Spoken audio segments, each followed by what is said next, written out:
The Great Pancake Mystery. It was a quiet morning in Pembe's little house.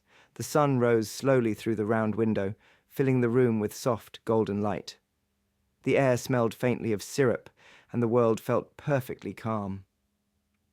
At the small table by the window, little Pembe sat carefully, blowing up a balloon. He worked with great focus, puffing up his cheeks, stretching the balloon gently, tying a tiny knot at the end.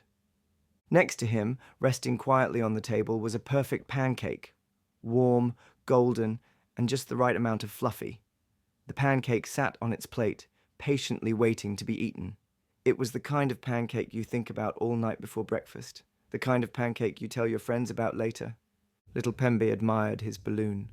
He tilted his head to one side, then the other. It was nice, round, bright, but something felt missing. One balloon was good, but 2 balloons would be better. Maybe even 3. Yes, 3 balloons would be ideal. With that thought, little Pembe left his pancake behind, bouncing away in search of more balloons. The pancake remained on the table, quiet, innocent, completely unaware of what was about to happen. Moments later, Pembe entered the room. He moved slowly as he always did, taking careful, deliberate steps, his round belly leading the way. His eyes landed on the pancake immediately. There it was, alone, unattended, just sitting there, as if it had been left especially for him. Pembe looked around, no witnesses, no one to say otherwise. Without a second thought, Pembe lifted the pancake from its plate. He took a long, slow bite. It was just as good as it looked, maybe better. He closed his eyes for a moment and savored the taste. Pancakes had a way of making everything feel just right. Then, as quietly as he had entered, Pembe wandered off with the pancake, leaving only an empty plate behind. Little Pembe returned moments later, now holding 2 new balloons. His smile faded the second he saw the table.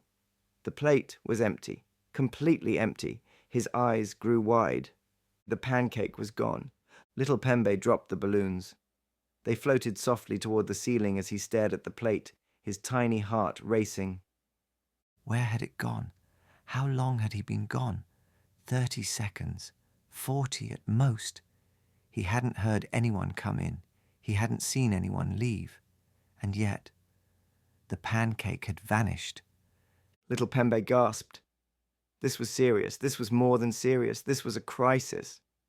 Just then, Pembe strolled back into the room, licking a bit of syrup from his paw. Little Pembe turned to him at once. "Where is the pancake?" Pembe blinked. "The pancake?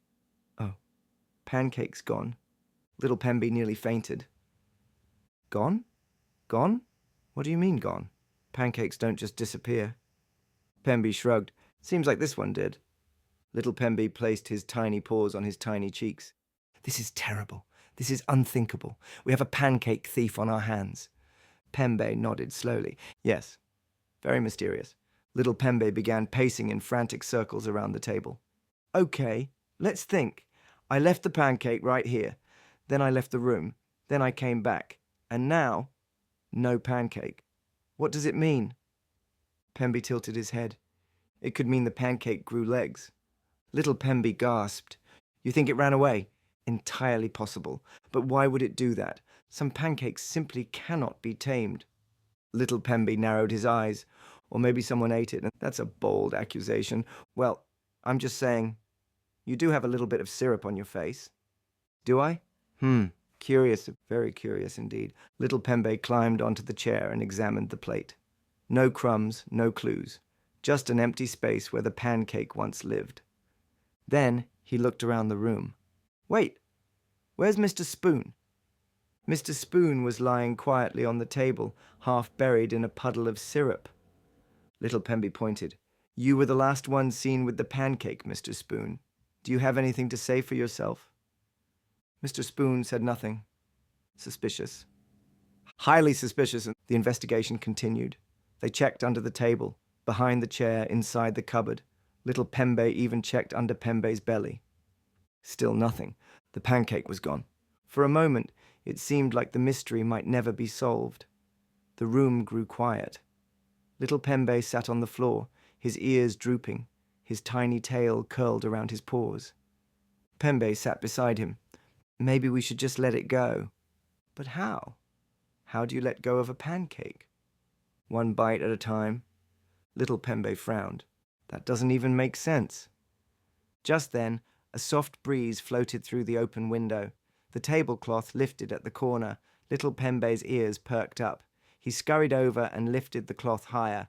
There, underneath, slightly crumpled and slightly sticky, was the pancake. Pembe leaned in closer. An escape pancake. I suspected as much. Little Pembe gasped. We found it. We actually found it. Pembe gave a slow, approving nod. Justice is served. Little Pembe held the pancake carefully, as if it were the most precious thing in the world. We were almost too late. But we weren't. They returned to the table, placed the pancake back on its plate, and took a long moment to appreciate its bravery. Then, together, they ate the evidence, just to be safe. And from that day on, they never left a pancake alone again, because some pancakes simply can't be trusted. And so, with full bellies and sleepy smiles, Pembe and Little Pembe settled back into their cozy little house. The sun had climbed a bit higher now, casting warm light through the round window. The breeze drifted gently across the table, ruffling the corners of the tablecloth, as if it, too, was relieved the pancake had been found. Little Pembe curled up beside Pembe on the couch, 2 balloons tied safely to his paw this time, just in case. Do you think there are more escape pancakes out there? Definitely. Should we investigate? Maybe after a nap. They stayed there like that for a while, quiet and content, the kind of quiet that feels good, like the last sip of a warm drink or the first soft blink after a long day. Outside the window, the sky was clear and wide and full of possibilities, and tomorrow might be the perfect day for a new adventure. Perhaps they'd discover the mystery of the missing honey jar, or chase down the case of the vanishing socks, or finally find out who keeps moving the couch cushions.